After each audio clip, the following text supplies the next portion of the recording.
নমস্কার, আমি Suman from stories with Suman and company. আজ আরেকটা শনিবার আমরা আপনাদের কাছে হাজির হয়েছি নতুন একটা গল্প নিয়ে। আজকের গল্পের থাম্বনেল এবং গল্পের পোস্টার দেখে আপনারা হয়তো মনে করছেন আজকের গল্পটা একটা মজার গল্প। অবশ্যই মজার গল্প, কিন্তু মজার মোড়কে থাকা আজকের গল্পটা একটা আর্ক রিয়েলিটির গল্প। হ্যাঁ, আমাদের সমাজে থাকা আমাদের বৃদ্ধ মা বাবাদের কিছু অপ্রাপ্তির গল্প। আজকের গল্পের লেখক বরেন গঙ্গোপাধ্যায়। লেখক বরেন গঙ্গোপাধ্যায়ের জন্ম ৩রা জানুয়ারি ১৯৩০ ঢাকার বিক্রমপুরে। জন্মের কয়েক বছর পরে তিনি পশ্চিমবঙ্গে চলে আসেন এবং এখান থেকে তিনি পড়াশোনা করেন।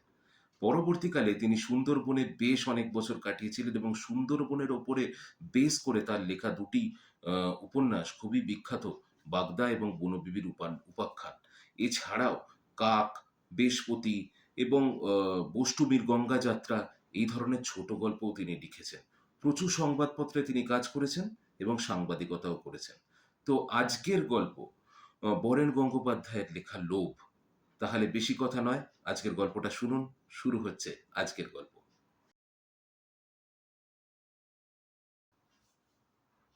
পার্ক থেকে ফেরার সময় বড় রাস্তায় এসে একটু দাঁড়ালেন প্রিয়নাথ। সামনেই ফুটপাতে মান্নার মিষ্টি দোকানে তখন ফুটন্ত তেলে গরম জিলিপি ভাসছে। আহ, কতকাল যে ও বস্তুটি জিভে পড়েনি মনেই করতে পারেন না প্রিয়নাথ। চারপাশে একবার তাকিয়ে নিলেন। এখন পরজীবী পরনির্ভর প্রিয়নাথ। নিজের ইচ্ছেগুলো সব বন্ধক রাখতে হয়েছে অন্যের কাছে। নিজের বলে কিছু থাকার বয়সও নেই আর। লাঠি ঠুকে ঠুকে বাড়িতে ঢুকে হয়তো দেখা যাবে টিভির সামনে জটলা বসেছে। বৌমার জন্য বসে থাকতে হবে।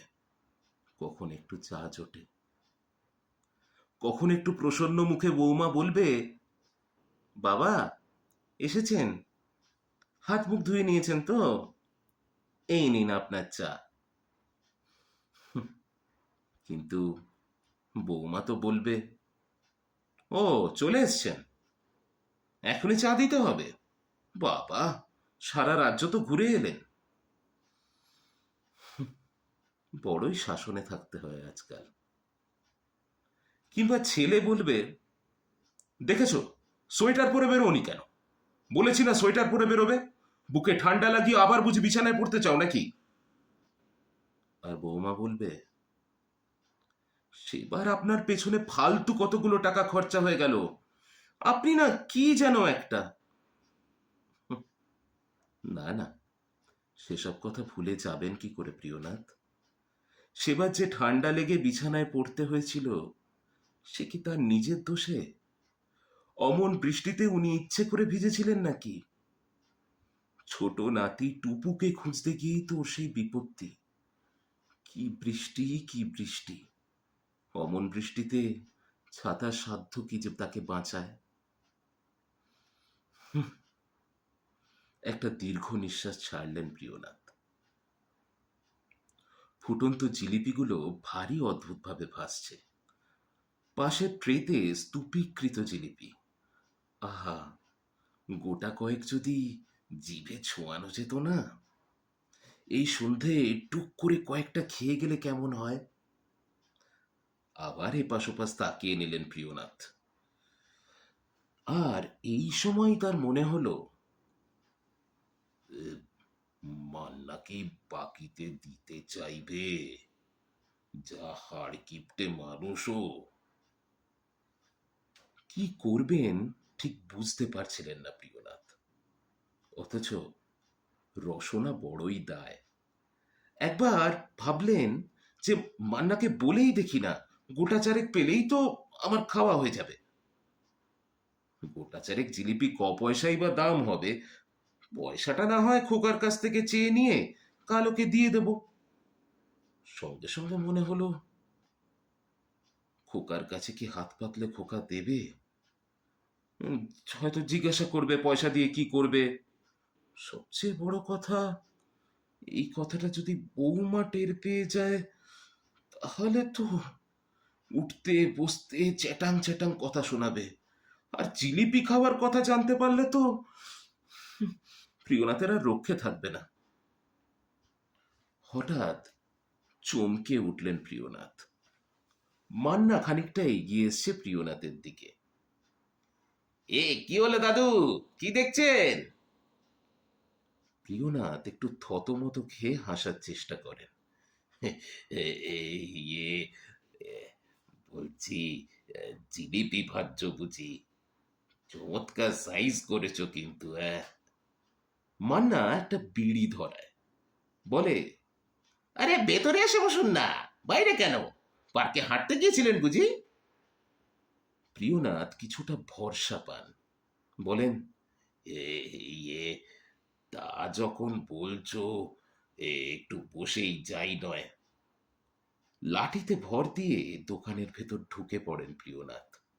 নড়বড়ে একটা টানা লম্বা টেবিল, গোটা কয়েক চেয়ার। একটু বসেই যাওয়া যাক এই কথাটা ভেবে একটা চেয়ার টেনে তিনি বসে পড়লেন। তারপর জিজ্ঞাসা করলেন, এ আচ্ছা মান্না, এই ছানার জিলিপি করো না কেন? ছানার জিলিপির তো তুলনা হয় না। করবো না কেন দাদু, তবে খদ্দের কোথায় বলুন, অর্ডার দিলে করে দিই। সে কি হে, ছানার জিলিপির খদ্দের পাও না? আশ্চর্য ব্যাপার তো। এ পাড়াটা তো দেখতে হবে দাদু, ধার বাকি দিতে দিতেই তো জেরবার হয়ে গেলাম, এর মধ্যে আর ছানার জিলিপির কথা ভাবি না। প্রিয়নাথ দেখলেন দেওয়ালে টাঙানো রয়েছে, আজ নগদ কাল বাকি। খানিকটা যেন দমে গেলেন তিনি। এটা দেখার পর বাকিতে জিলিপি জিলিপি খেয়ে যাবার কথা আর তো মুখে আনা যায় না। একটু কেবল হাসলেন, বললেন, তা ঠিক, তা যা বলেছ, পাড়ার উপরেও তো অনেক কিছু নির্ভর করে। ধরো না, এই দোকান যদি তোমার এখানে না হয়ে বালিগঞ্জের দিকে হতো, তাহলে। এমন সময় দুজন খদ্দের দোকানে এলো। এনাদেরকে ঠিক চিনতে পারলেন না প্রিয়নাথ। পাড়ায় আজকাল নতুন নতুন কত লোক আসছে যাচ্ছে, কে তার হিসেব রাখে? দেখতে দেখতে জমির দাম কত বেড়ে গেল, তবু কত বাড়ি তৈরি হচ্ছে। বাড়ি ভাড়া আগে ছিল ওই 50-100, সেখানে এখন 1000-1200-র নিচে কেউ ভাবতেই পারে না। কে জানে আর 10 বছর পর এই পাড়াটাকে আর চেনাই যাবে কিনা। লোক দুটো প্রিয়নাথের পাশেই দুটো চেয়ার টেনে মুখোমুখি বসে পড়ল। তারপর মান্নার দিকে তাকিয়ে বলল, মান্নাদা, 4টে জিলিপি দাও তো, আর তোমার সিঙ্গাড়া গরম হবে তো? মান্না টেবিল মুছে একটু তাকায়, বলে, হ্যাঁ, ইয়ে, সিঙ্গাড়া কটা দেবো? গরম হবে তো, তাহলে দুটো করে দাও আগে। গরম সিঙ্গাড়ার কথায় প্রিয়নাথ একটু নড়ে চড়ে বসেন। জিলিপির সঙ্গে সিঙ্গাড়াই জমে ভালো, তারপর যদি তা গরমা গরম হয় তো কথাই নেই। তিনি আবার ভাবলেন, একবার বলবো মান্নার কাছে, আমাকেও দুটো করে দাও দেখি মান্না। কিন্তু না, চাইতে তার সাহস হয় না। বাকিতে খাবার ধকল তো কম নয়। খোকার কাছে পয়সা চাইতে তো আপত্তি নেই, কিন্তু যা বউ পাগল ছেলে তার, নির্ঘাত কানে তুলে দেবে বৌমার। আর তাহলে ভাবতেই গায়ে কাঁটা দেয় প্রিয়নাথের। বৌমা বলবেন, হুম, আপনি যে এত ছোঁচা মানুষ জানতাম না বাবা, শেষটায় কিনা বাকিতেই খেয়ে এলেন। ছি ছি ছি ছি ছি। কেমন একটু গুটিয়ে যান প্রিয়নাথ। না থাক, চেয়ে খেয়ে দরকার নেই। দেখলেন ওপাশে একটা দোমড়ানো খবরের কাগজ পড়ে রয়েছে। একটু ঝুঁকে কাগজটা টেনে নিলেন। নিলেন তো বটে, তবে সঙ্গে সঙ্গে মনে পড়ল চশমা নিয়ে বেরোননি। চোখের সামনের অক্ষরগুলো সব ঝাপসা। তবু এ সময় কাগজটা যেন ওর ভরসা। মনোযোগ দিয়ে কাগজ পড়ার ভান করে কাগজটার দিকে তাকিয়ে রইলেন। শালপাতায় সিঙ্গাড়া আর জিলিপি সাজিয়ে নিয়ে এলো মান্না। তারপর লোক দুটোর সামনে পেতে ধরল। দু গ্লাস জল এনে রেখে গেল দোকানের ছোকরা। প্রিয়নাথ তার চোখে একবার দেখে নিলেন। বেশ টাটকা আর গরম। আঙুলের চাপে সিঙ্গাড়াটা একটু ভাঙতেই ধোঁয়া বেরিয়ে এলো ভেতর থেকে। কিন্তু বেশিক্ষণ তাকিয়ে থাকা তো শোভা পায় না। আবার চোখ ফিরিয়ে নিলেন।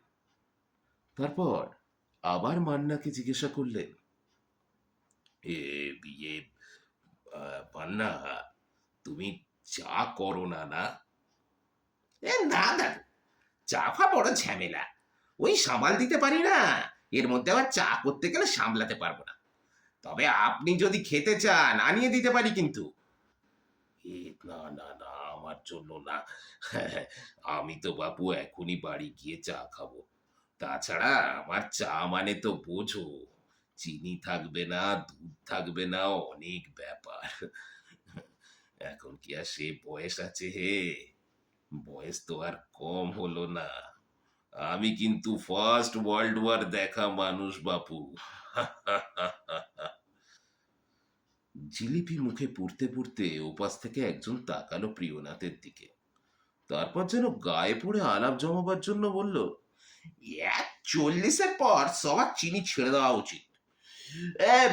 ইয়ে দাদা, আর দুটো জিলিপি দাও তো। প্রিয়নাথ বিষণ্ণ চোখে চেয়ে রইলেন, কোনো জবাব দিলেন না। মান্না শাল পাতায় করে জিলিপি নিয়ে এলো। জিলিপির রং দেখেই বোঝা যাচ্ছে বেশ রসালো আর মুচমুচে। দেখেও শান্তি। আবার চোখ ফিরিয়ে নিলেন কাগজের দিকে প্রিয়নাথ। চশমা নিয়ে এলে সত্যি সত্যি কিছু সংবাদ হয়তো পড়া যেত, কিন্তু যে চশমায় পড়ার ক্ষমতা কোথায় প্রিয়নাথের? চোখের সামনে ঝাপসা অক্ষরগুলো যেন পিঁপড়ের মতো ঘুরছে। কাগজে সত্যি সত্যি যে কি লেখা আছে কে জানে। জিলিপি দুটো এর মধ্যে আবার সাবার করে দিয়েছে ওরা। একটু একটু করে জল গিলে নিয়ে বাকি জলে আঙুল দিয়ে ধুয়ে নিচ্ছে। এটাই দেখলেন প্রিয়নাথ। এমন সময় পাশ থেকে লাঠিটা হঠাৎ গড়িয়ে পড়ল। তাতেই সম্বিত ফিরল তার। ঝুঁকে লাঠিটা আবার তুলে টেবিলের ওপর রাখলেন। তারপর সেই লোকগুলোরই একজনকে জিজ্ঞাসা করলেন, এই কটা বাজলো ভাই? 6:32। পয়সা মিটিয়ে দিয়ে ওরা বেরিয়ে গেল। প্রিয়নাথ খবরের কাগজটা একপাশে সরিয়ে রাখলেন। তারপর মান্নাকে জিজ্ঞাসা করলেন, এরা কোথাকার লোক মান্না? তোমার চেনাশোনা? মান্না কাঠের পরাতে ময়দা নিয়ে বসলো। তারপর বলল, মাঝে মাঝে আসে, খেয়ে যায়, তবে এ পাড়ার নয়। এ তার মানে তোমার বাঁধা খদ্দের আর কি? হ্যাঁ, তা বলতে পারেন। বাহ বাহ বাহ, বেশ ভালো। এরকম কিছু বাঁধা খদ্দের থাকা ভালো। তার দোকানটাকে তো আরো সাজিয়ে গুছিয়ে নেওয়া দরকার তোমার। দোকানে যত ফিটফাট রাখতে পারবে লোকের তত নজর পড়বে। এই যেমন ধরো না, বাইরের দিকে একটা কাঁচের শোকেস থাকলে রাস্তা দিয়ে লোকে যেতে যেতেই দেখে নিতে পারতো কি কি আছে। আসলে কি জানো, একটা কথা আছে না, পেহেলে দর্শনধারী পিছে গুণ বিচারি। ঠিকই বলেছেন দাদু। তবে টাকা কোথায়? এমনিতেই দেখুন না, 2-4টের বেশি আইটেম করতে পারি না, অথচ ছাড়া দিয়ে কত রকম মিষ্টি বানানো যেত। কিছুতেই তো সামলে উঠতে পারছি না। দোকানের বাচ্চা ছেলেটা এক হাতা গলানো ঘি নিয়ে এসে ছড়িয়ে দিয়ে গেল ময়দার উপর। প্রিয়নাথ জিজ্ঞাসা করলেন, এটা দিয়ে কি বানাবে হে? নিমকি না সিঙ্গাড়া? ওসব কিন্তু যাই বলো ময়ানের ওপরেই সব নির্ভর করে। তা ঘি না ডালডা, কি দিয়ে ময়ান দিচ্ছ? মান্না হাসে, বলে, ডালডা আর ঘি মেশানো দাদু। খাঁটি ঘি দিয়ে করলে পোষাতে পারি না, তবে খদ্দের যদি অর্ডার দিয়ে যায় তাহলে ঘি দিয়ে বানিয়ে দিই। এই দেখুন না, গত বুধবার এক ভদ্রলোক এক ঝুড়ি নিমকি নিয়ে গেলেন। তার অর্ডার ছিল, তার বলা ছিল দাম বেশি পড়ুক ক্ষতি নেই, ডালদা ফালদা চলবে না, পুরো ঘি দিয়ে বানাতে হবে, তাই দিয়ে দিলুম। তা ঠিক, তা ঠিক, খানেওয়ালা লোকও তো চাই। তো এখন ঘি কত করে মান্না? আগে দাদু, খাঁটি ঘি যদি হয় তবে 100 টাকার কম নয়। হো হো হো, তবে বলো, অত দামি ঘি দিয়ে মাল বানিয়ে কজন লোককে খাওয়ানো যায়? তা তুমি তো এক কাজ করতে পারো, ডালডা দিয়ে বানিয়ে ওপরে একটু ঘিয়ের ছিটে দিয়ে দিলেই তো হয়। ঘি আর ডালডা আজকের দিনে কটা লোকই বা ধরতে পারবে? তা ছানাটা আনো কোত্থেকে? বউবাজারে শুনেছি ফ্রেশ ছানা পাওয়া যায়। হ্যাঁ, বউবাজার টৌবাজার যাওয়া হয় না, কাছেই কালীঘাট, ওখান থেকে নিয়ে আসি। তাছাড়া বউবাজারে যাওয়া মানে তো গাড়ি ভাড়াও তো কম নয়। হ্যাঁ, তা ঠিক, তোমার পক্ষে তো কালীঘাটই ভালো। কালীঘাটেও শুনেছি ভালো ছানা পাওয়া যায়। তা কিনো কত করে? ময়দার তালে হাতের চাপ পড়তে থাকে মান্নার। ভালো কোয়ালিটি, সে বলে, ভালো কোয়ালিটির ছানা এখন 40-এর কম নয়। আপনার যদি কখনো দরকার পড়ে বলবেন দাদু, নাম্বার 1 ছানা আনিয়ে দেবো। একটু নড়ে চড়ে বসেন প্রিয়নাথ, বলেন, "আহ, দেখি বাড়িতে বলে দেখি, যদি লাগে তোমাকে তো অবশ্যই জানাবো।" ওদিকে যে উনুনের সামনে বসে জিলিপি ভাজছিল, সে জিলিপি ভাজা শেষ করে জিলিপিগুলো ট্রের ওপর সাজাচ্ছে। প্রিয়নাথ মুখ ঘুরিয়ে জিলিপির দিকে একটু তাকালেন। মান্না বলল, দাদু, বাড়িতে কিছু গরম জিলিপি নিয়ে যান না, নাকি সুগারের জন্য এখন ওসব চলে টলে না? সুগারটা তো জ্বালাচ্ছে ঠিকই, তবে কখনো সখনো দু একটা খেলে এমন কি ক্ষতি হয় বলো? দেবো কিছু? কালু, কালু, জিলিপি দে দাদুকে, হাতে গরম দেখে দে। প্রিয়নাথ একটু ইতস্তত করেন, বলেন, খাবো বলছো? কিন্তু মানে এখন খাওয়া মানে তো বাকিতে খেয়ে যাওয়া। এ পয়সা কড়ি সঙ্গে নিয়ে বেরোয়নি। কালু শালপাতায় 4টে জিলিপি এনে প্রিয়নাথের সামনে রাখলো। এবার যেন এক অগ্নি পরীক্ষার সামনে পড়লেন প্রিয়নাথ। না বাবা, জিলিপিতে হাত দেওয়ার আগে জানিয়ে রাখা ভালো। বললেন আবার, ইয়ে ইয়ে মান্না, বাকিতে খেয়ে যাব, তারপর। মান্না ময়নার ডেলা থেকে ছোট ছোট গুলি পাকাচ্ছে এখন। হাসলো। আপনাকে দিলে পয়সা মার যাবে না দাদু, খান না, দরকার হলে বাড়ির জন্য নিয়ে যেতে পারেন, কোনো অসুবিধা নেই, খান তো। এ, না না না না না, বাড়ির জন্য দরকার নেই, 4টে যখন দিয়েই ফেলেছ, খেয়েই যাই। কিন্তু মান্না, একটু জল চাই যে। কালু, কালু, জল দে দাদুকে, বেটা খাবার দিলে জল দিতে হয়, কতদিন বলেছি মনে থাকে না? কালু জল নিয়ে এলো, গ্লাসটা টেবিলের উপর শব্দ করে রাখে, তারপর সরে যায়। প্রিয়নাথ গ্লাস থেকে সামান্য একটু জল ঢেলে হাতের আঙুল ভিজিয়ে নেন, তারপর 2 আঙুলে তুলে ধরেন একটা জিলিপি। আহ, বেশ গরম, বেশ টাটকা। নাকের কাছে জিলিপিটা তুলে একটু গন্ধ শোকেন, তারপরে কুচ করে দাঁতে চেপে একটু অংশ মুখে পড়েন। না, সত্যিই চমৎকার। মিষ্টিটা গাঢ় নয়, বেশ হালকা, কিন্তু সরেস। আবার একটু ভেঙে নিয়ে দাঁতে চাপলেন। কতকাল যে জিলিপি মুখে পড়েনি, মনেই পড়ে না। পড়বে কি, মিষ্টি খেয়েছি শুনলে বাড়িতে তুলকালাম কাণ্ড হয়ে যাবে। বৌমার মুখখানা চোখের ওপরে ভেসে ওঠে তার। বৃদ্ধ শ্বশুরের ওপর সামান্যতম মায়াদয় যদি থাকে ওর। আর এদিকে ছেলেটাও একবার বাপের কথা ভাবে না। আজ যদি সুশীলা বেঁচে থাকতো। যাই হোক, আবার একটু ভেঙে জিলিপি মুখে পুরলেন প্রিয়নাথ। জিভ বুলিয়ে বুলিয়ে রসটুকু চুষলেন। এ যেন জিলিপির রস নয়, এ যেন অমৃত। যেন অমৃতের স্বাদ নিচ্ছেন প্রিয়নাথ।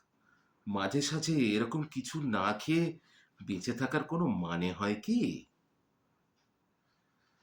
কিন্তু কিন্তু এই সময় আরেকটা ব্যাপার প্রিয়নাথকে বিব্রত করতে শুরু করলো।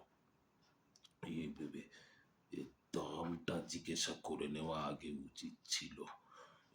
শেষটায় একটা জিলিপির জন্য কত নেবে কে জানে।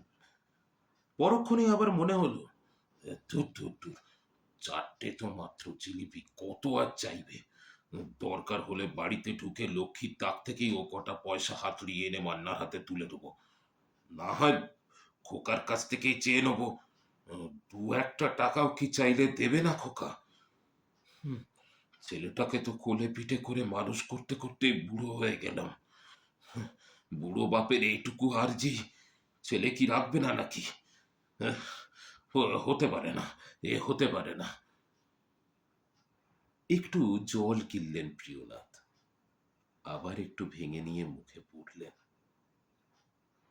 মান্না জিজ্ঞাসা করলো, এ কেমন বানিয়েছি বলুন দাদু? মান্না বোধ হয় এতক্ষণ ওর খাওয়া দেখছিল। হঠাৎ খেয়াল হয় প্রিয়নাথের। হাসলেন, বললেন, এই খুব খুব ভালো, চমৎকার বানিয়েছ গো। তাহলে আর দুটো দিই? এই না না না না না, মাথা খারাপ নাকি? এই মিষ্টি টিষ্টি খুব একটা খাওয়া উচিত নয় আমার, বোঝো না, শরীরটা তো সবার আগে। হুম, নেহাত তুমি বললে বলেই তো খেলাম। তা অবশ্য ঠিক, শরীরের অবস্থা বুঝেই খাওয়া ভালো। মান্না আর জোরাজুরি করে। শেষটায় বুড়োকে বেশি খাইয়ে পাপের ভাগী হওয়ার মানে হয় না। প্রিয়নাথ বলেন, "এ আসলে কি জানো, বয়সকাল হলে তোমার ওই সাজানো জিলিপিগুলো আমি একাই খেয়ে ফেলতে পারতাম। আজকাল ছেলে ছোকরারা তো খেতেই পারে না। আমরা যৌবনকালে কত খেয়েছি, এতটুকু শরীর খারাপ হতো না আমাদের।" দাদু, আপনারা যা খেতেন সব খাঁটি জিনিস খেতেন। এখন তো ভেজালের যুগ, বাজারের মাছ তরকারি যাই খান না কেন সবই তো ভেজাল। তবে বলো, আমরা ছেলেবেলায় যা খেয়েছি তা বললে লোকে এখন গল্প মনে করে। আগে বাড়িতে কত পিঠে পুলি পায়েস হতো। এখন তো দেখছোই সব, সব রেওয়াজি উঠে গেছে। আজকাল কেউ এসব রাঁধতেই জানে না। তা ঠিক বলেছেন দাদু। জিলিপি শেষ টুকরোটুকু এবার মুখে পুরলেন প্রিয়নাথ।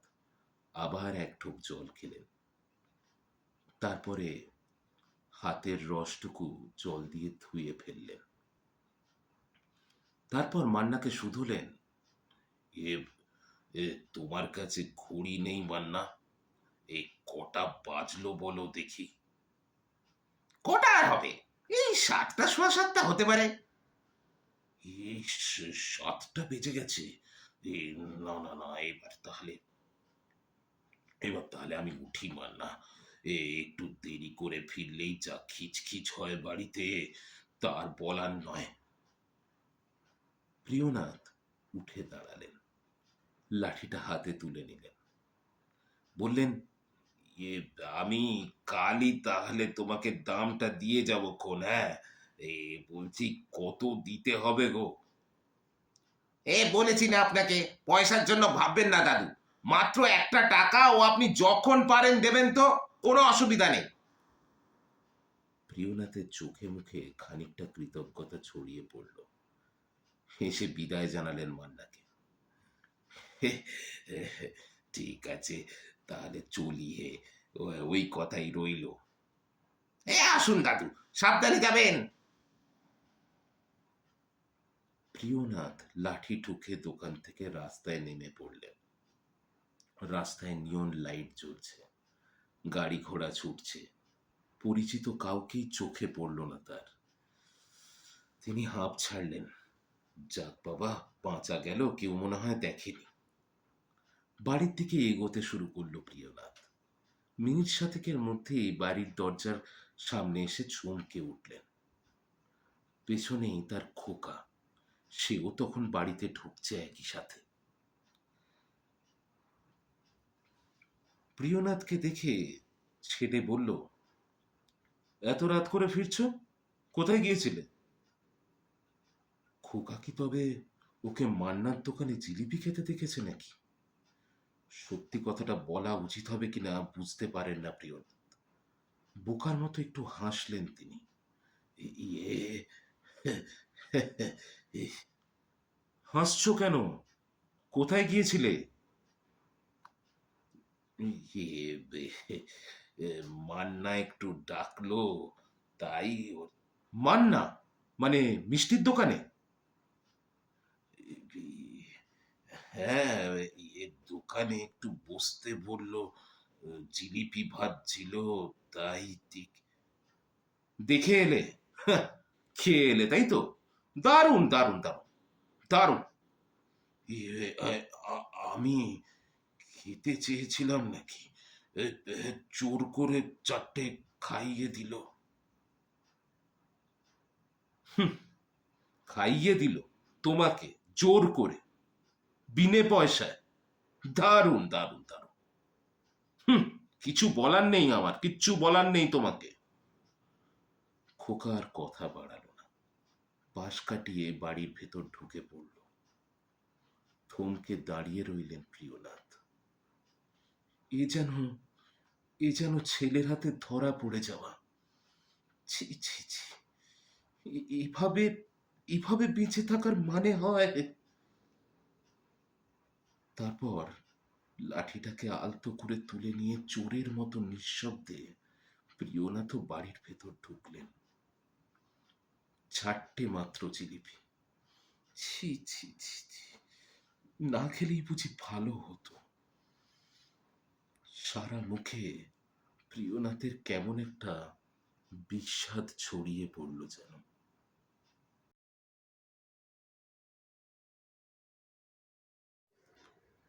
তো কেমন লাগলো আজকের গল্প?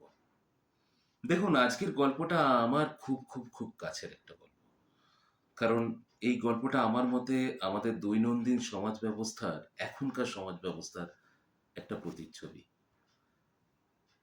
আজ যারা আমরা অনেকটা বড় হয়ে গেছি, বা যাদের আরো কিছুটা বয়স বেড়েছে, আহ, আমাদের বাড়িতে আমাদের বয়স্ক বৃদ্ধ মা বাবারা থাকেন। আমরা আজকের দিনে প্রচন্ড কাজের চাপে তাদেরকে সঠিক সময় দিতে পারি না। তার জন্য তাদের মনে বেশ কিছু অভিযোগ অনুযোগ তৈরি হয়।